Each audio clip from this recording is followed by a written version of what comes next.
Hello and welcome to the Advent of Code 2021, day 7, part 2. In part 1 we had to calculate the distance between a position and the crabs in a linear way, and now we have a different way to calculate the fuel consumption, which is essentially quadratic. So instead of having a distance of 3 that takes 3 of fuel, a distance of 3 will now take 3 plus 2 plus 1.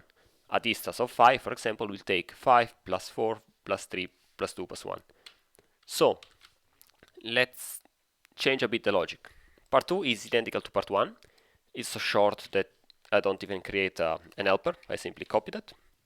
What changes is the position. So if this position, this absolute value was, for example, 5, previously we will just take 5. Now we have to take 5 plus 4 plus 3 plus 2 plus 1. So essentially we have to do the sum of all these values. What is the sum of these values? We can try here.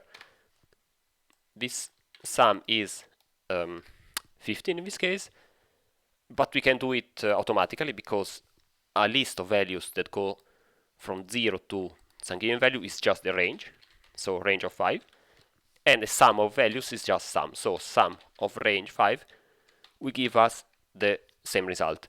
No, it doesn't, because range 5 is actually going from 0 to 4, not to 5, so we have to increase it of 1.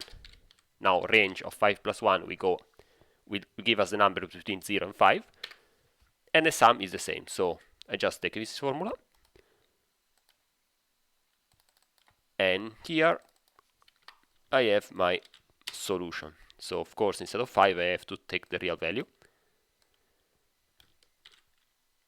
and this should already work. I get these very ugly solutions. It will take some time because actually this is inefficient. I have a better solution in mind.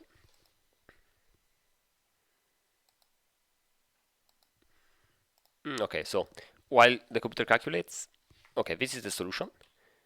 It's ugly, but now we'll show a small improvement.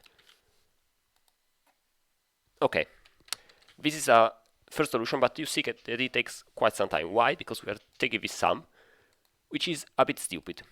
Let's observe one thing. When you calculate distance like this, at the first step we have 1 fuel. At the second step we have 2 fuel. And the third step we have 3 fuels. At the fourth step, 4 fuel, and so on. What we want to do is to calculate the sum of the fuel of every step, which is what we did with this sum range thing. But notice the shape of this. This is a triangle.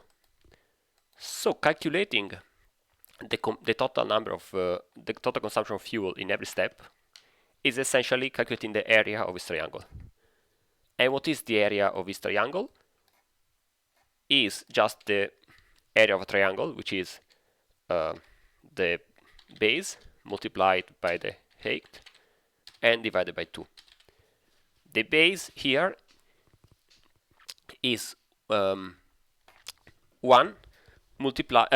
plus the, sorry, is as a unit difference compared to the height. So here you see that we have 5 squares, 5 units of fuel for the height, and 4 units of fuel for the base.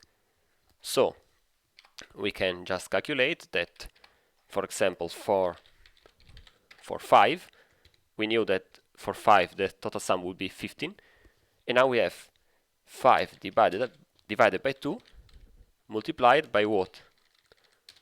Multiplied by 5 plus 1. This is a formula that gives us the same exact result. So we simply divide by 2, add 1, because we have the those are basically integers, so the increase is not the fuel that we had for every step is 1 plus the other. And now we say, okay, this value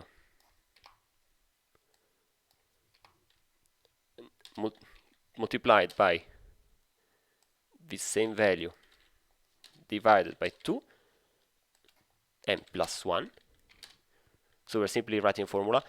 We could use a variable to store, in fact, let's write it. So we say that side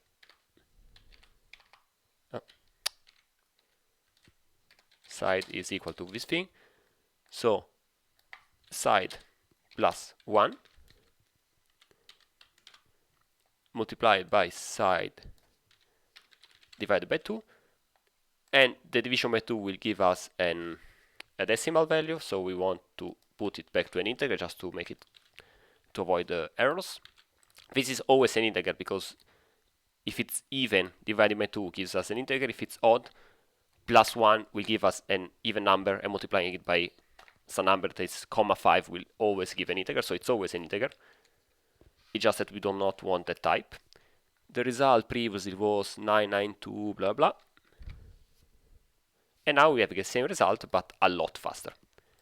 And that's the solution for part 2.